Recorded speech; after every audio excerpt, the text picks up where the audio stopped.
Mesdames, Messieurs, bonsoir. Merci de préférer la télévision nationale. Dans l'actualité, en prélude de l'ouverture de la 3e édition du Week-end africain du droit minier et de l'énergie, prévu du 9 au 11 mai à Conakry, les initiateurs étaient face à la presse. Question d'expliquer les enjeux de cet événement. Pour plus de précision, suivez ce reportage de Sékou Souma. Autour de cette table, des membres du barreau de Guinée, la Chambre des mines, les représentants de certaines compagnies minières du pays, ainsi que l'Institut de formation et d'expertise juridique. Ensemble, ils annoncent la tenue de la 3e édition du WADME, le week-end africain du droit minier et de l'énergie. Il s'agit d'une plateforme d'échange d'expériences axée sur les défis juridiques liés à l'exploitation minière. La particularité de WADME est un espace de discussion entre ces acteurs, mais surtout c'est un événement panafricain. Et nous sommes heureux en tant que Guinéens que cet événement panafricain soit organisé 3 fois de suite en Guinée. Parce que non seulement c'est un espace qui permet en fait aux acteurs d'échanger, de partager en fait les bonnes pratiques, mais surtout la Guinée en tant que pays minière, nous avons la légitimité vraiment de parler de ces questions. Donc c'est un honneur et un plaisir pour nous, à travers le barreau de Guinée et l'Institut de formation et d'expertise juridique, que nous puissions mettre, si vous voulez, la lumière en fait sur la Guinée pour lancer le débat sur ces problématiques d'enjeux stratégiques et panafricains. Cet événement à portée internationale accueillera des participants venus de plus de 20 pays africains. Des panels aborderont les enjeux juridiques et environnementaux du secteur minier. L'objectif est clair, mettre en lumière les problématiques majeures qui entourent l'exploitation des ressources minières en Afrique. Cette 3e édition, mesdames et messieurs, démontre que ce rendez-vous est désormais solidement installé et reconnu comme une plateforme majeure de dialogue et de réflexion sur les enjeux extractifs et énergétiques qui touchent nos économies et nos sociétés africaines.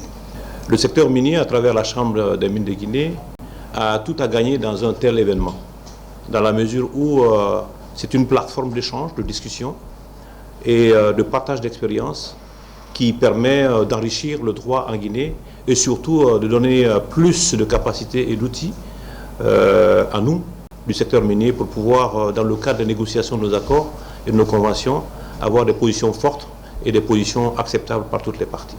Organisée pour la 3e fois en Guinée, cette nouvelle édition du WADME est une initiative de l'Institut de formation et d'expertise juridique. Prévue du 9 au 11 mai, elle ambitionne de mobiliser l'ensemble des acteurs du droit et des mines autour d'une vision commune, celle d'un développement minier durable et économiquement viable. Au niveau de l'environnement, vers la mise en œuvre d'un marché carbone en Guinée, les cadres des départements sectoriels suivent actuellement une formation dans ce sens sur les instruments de tarification. C'est une initiative des directions techniques du ministère de l'Environnement soutenue par la Banque mondiale. Reportage Moussa Kouyaté. C'est une formation de 3 jours à l'intention des cadres venus des ministères de l'Environnement, des Mines et de la Géologie.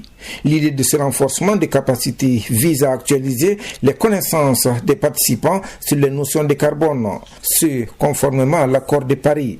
Notre pays a exprimé son intention de s'engager volontairement dans l'opérationnalisation de l'article 6 de l'accord de Paris, qui prévoit le marché volontaire de carbone et des accords de coopération. La mise en œuvre du marché de carbone aidera notre pays à atténuer les émissions de gaz à effet de serre et surtout le conduire vers un développement sobre en carbone comme stipule le programme Simandou 2040. On veut développer un prix de carbone pour une industrie intensive comme minière et il peut aussi faire une contribution pour mitigation de gaz de fer. Puis on est beaucoup fiers pour le peuple de Guinée, le gouvernement de Guinée et l'industrie minière. La mise en place de l'instrument de tarification carbone dans le domaine minier préoccupe davantage le département de l'environnement et du développement durable. Ce 4e atelier national pour la préparation du marché carbone vise 3 objectifs majeurs. D'abord, mettre à jour les connaissances sur cet instrument. Aussi, renforcer les capacités des membres de la cellule nationale carbone sur l'instrument de tarification carbone finalisé et présenter l'instrument aux acteurs miniers et industriels. Enfin, renforcer le mécanisme de suivi et de coportance du processus par les institutions publiques, spécifiquement le ministère de l'Environnement et celui en charge des mines. Selon la ministre Gami Diallo, d'autres formations seront organisées à l'endroit des acteurs concernés afin de renforcer davantage leurs connaissances et développer l'instrument de tarification carbone. Le mouvement syndical s'agrandit. Au niveau de l'éducation, une nouvelle structure vient de tenir son congrès. Il s'agit du syndicat national des enseignants de Guinée qui vient de mettre en place un bureau exécutif de 16 membres. Alpha Yassila. C'est à l'issue d'une assemblée ordinaire constitutive organisée ici dans cette salle que le syndicat national des enseignants de Guinée a élu son bureau exécutif. Une nouvelle structure syndicale affiliée à la Confédération nationale des travailleurs de Guinée, CNTG. Cette nouvelle structure syndicale vise à se battre sur le terrain pour améliorer les conditions de vie des enseignants. Nous n'allons pas trop dire, voire trop parler. On vous dira seulement que le travail en fera foi. On reconnaît le maçon au pied du mur. Nous sommes engagés jusqu'au bout. Nous irons jusqu'au bout pour représenter la voix des sans-voix. C'est une structure qui est en partenariat avec toutes les autres structures syndicales de l'éducation. Un bureau exécutif de 15 membres, tous issus du secteur de l'éducation, va désormais fédérer les différentes structures de l'éducation afin de parler d'une même voix. Aujourd'hui, nous avons à notre actif 2 grandes fédérations de l'éducation. C'est la 2e grande fédération de l'éducation qui vient réellement à point nommé. Parce que si vous prenez réellement les enseignants de Guinée aujourd'hui et vous prenez sur le plan de la fonction publique, la majeure partie réellement des fonctionnaires regorge au niveau des enseignants de Guinée. Si nous, en tant que syndicat, la Confédération nationale des travailleurs de Guinée, on a 2 grandes fédérations de l'éducation. Très sincèrement, c'est une satisfaction à notre niveau. Le secteur de l'éducation connaît un nombre important de structures syndicales qui évoluent sur le terrain. Allons à présent aux États-Unis d'Amérique. Là-bas, les Guinéens de la région du Manding viennent de mettre en place un bureau de leur mouvement socio-culturel panafricain dénommé Mandingo, un geste de renaissance qui a mobilisé des milliers de Guinéens de la diaspora des États-Unis, des Africains et des partenaires. Les images de Daouda Bangoura sont commentées par Djene Yansani. Suivez. Dans une ambiance solennelle de culture, de fraternité et d'engagement communautaire, la diaspora guinéenne vivant aux États-Unis d'Amérique a officiellement procédé à la mise en place du nouveau bureau du Mandingo, une organisation représentative des ressortissants guinéens originaires de la région du Manding. L'événement s'est déroulé en présence des délégations venues de plusieurs États américains, de leaders communautaires, d'intellectuels et d'invités issus d'autres communautés africaines. Pour ne jamais oublier d'où nous venons et pour que nos traditions continuent de vivre dans le cœur de nos enfants. Je m'engage à être à l'écoute de tous et tout, à travailler avec transparence et à faire de notre diversité une richesse ensemble. Nous irons plus loin ensemble. Nous serons forts. C'est le Manding qui fête sa naissance aujourd'hui parce que nous avons un nouveau président et dans cette communauté du Manding à New York, le message que nous allons passer à la Guinée et aux Guinéens, c'est que la communauté est très forte, la communauté est unie et la communauté est là pour travailler pour nous-mêmes, nos enfants ici et pour le peuple de Guinée. Le Mandingo, mouvement socio-culturel et panafricain, se donne pour mission de préserver, de promouvoir et de transmettre les valeurs ancestrales, linguistiques et spirituelles du Manding, tout en servant de cadre de solidarité, de coordination et de plaidoyer pour les Guinéens vivant aux États-Unis. Il faut que l'appel à venir à la Guinée. Aujourd'hui aussi, il y a Mamadi Doumbouya. Ce Manding, c'est pour... Nous, on n'a pas pour une seule région, nous, on a pour toutes les régions. C'est pour cela, s'il y a un nouveau président, on est derrière le président PC. On n'a pas, c'est pas un parti politique, c'est une association. C'est pour cela, s'il y a un nouveau président, nous on est derrière le nouveau président. Il faut que ce qu'il va faire, on va l'aider pour faire ça. Pour la mission permanente de la Guinée auprès des Nations Unies, représentée à cette cérémonie par son ministre conseiller, la mise en place de ce nouveau bureau marque ainsi une nouvelle phase dans l'organisation plus structurée, plus inclusive et tournée vers les défis de développement de la Guinée. Merci pour tout ce que vous avez fait. Vous avez consacré une bonne partie de votre vie à unir les Guinéens, à les rassembler, à cultiver le vivre ensemble. Donc je voudrais vous rendre hommage au nom du président de la République, le général Mamadi Doumbouya, et de son Excellence Dr Maurice Sanda Kouyaté, et vous rendre hommage aussi au nom de son Excellence Monsieur l'ambassadeur Mohamed Dabo. Je voudrais également inviter toute la communauté du Manding à accompagner le président Djiba, travailler avec lui et partager tout avec lui.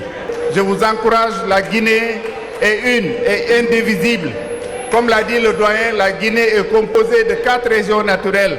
Donc c'est comme une voiture à 4 pneus. Si un pneu ne fonctionne pas, la Guinée ne peut pas avancer. Donc je voudrais vous inviter à cultiver l'esprit de paix, de cohésion et de fraternité. La mise en place du nouveau bureau du Mandinko des Guinéens des États-Unis marque un tournant dans la structuration de la diaspora guinéenne mandingue. Plus qu'une organisation communautaire, c'est un projet de mémoire, de fierté culturelle et de responsabilité collective. Inauguration d'une nouvelle mosquée à Feto-Yambi dans la sous-préfecture de Pilimini, une mosquée dotée d'un système d'éclairage solaire. La cérémonie a été marquée aussi par la tenue de la ziara de la localité. Reportage Sarafdine Diallo, Marwan Kamara. Village agro-pastoral et religieux vieux de plusieurs siècles, Feto-Yambi est l'une des localités de la commune rurale de Pilimini, dans la préfecture de Koubia. Aujourd'hui, grâce à l'unité des filles et fils de ce village, les signes de développement y sont visibles. Parmi les réalisations majeures figure l'adduction d'eau, la construction d'un des plus grands foyers coraniques de Fouta, électrifié, ainsi qu'une nouvelle mosquée moderne. Son inauguration a mobilisé autorités locales, leaders religieux et fidèles venus de divers horizons. Aujourd'hui, je remercie Allah, nos devanciers, le cheikh, ainsi que les fidèles musulmans. Il y a près de 200 talibés apprenant le Coran. Grâce à l'aide de Dieu, personne ne contribue pour la nourriture ou pour le logement.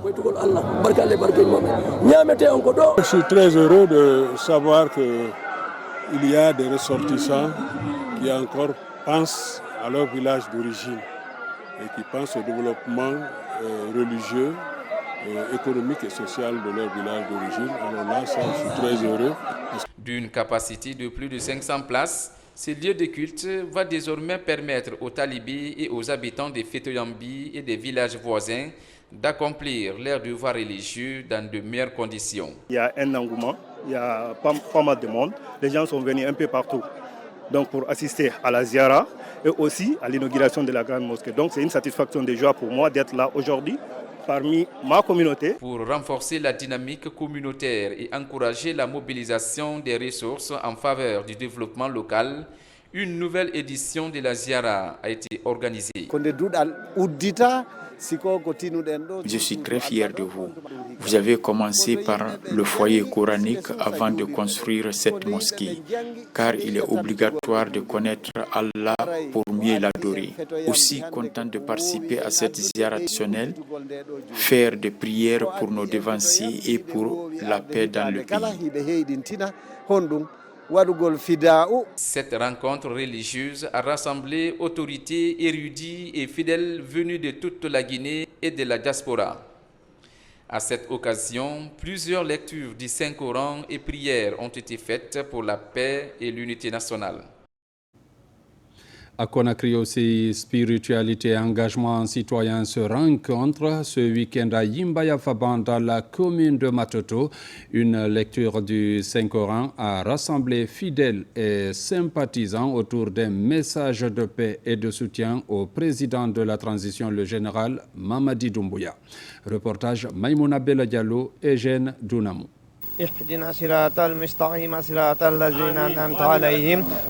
À Yimba-Yafaban, commune de Matoto, une lecture du Saint-Coran a réuni ce week-end des dizaines de fidèles et de citoyens mobilisés. L'objectif, invoquer la paix pour la Guinée et réaffirmer leur soutien au président de la République, le général Mamadi Doumbouya. Nous sommes réunis ici aujourd'hui pour la lecture du Saint-Coran concernant le mouvement qu'on a mis en place, dénommé Mouvement alternatif démocratique, avec d'autres concitoyens, et pour venir soutenir notre président actuel, le général Mamadi Doumbouya. Il a réalisé des choses que d'autres n'ont pas pu faire pendant des années. Avec l'allure, c'est un président à féliciter, à encourager.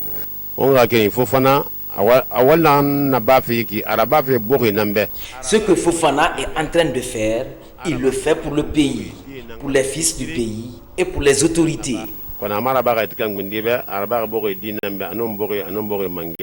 Dans une ambiance à la fois spirituelle et militante, les participants ont exprimé leur adhésion à la vision du CNRD et au processus de refondation en cours. Une très belle initiative de la part de M. Fofana. Vraiment, c'est une chose et nous sommes encouragés et animés à l'accompagner pour soutenir le mouvement du CNRD. Au jour d'aujourd'hui, c'est visible. Il y a tellement de choses qui sont faites au niveau des infrastructures, au niveau de l'État, au niveau des impôts, comment les gens payent les impôts maintenant directement en ligne, comment les gens payent les amendes, les vignettes et tout ce qui s'ensuit. Cette histoire de recensement aussi, c'est une très belle initiative parce que ça faisait longtemps que la Guinée avait besoin d'un vrai recensement. Entre prières et messages de soutien, la mobilisation s'est voulue pacifique et symbolique. Une démonstration d'attachement à la transition portée par la foi et la conviction. Mesdames, Messieurs, c'est la fin de cette édition. Merci de l'avoir suivi et bonne suite de programme sur la télévision nationale.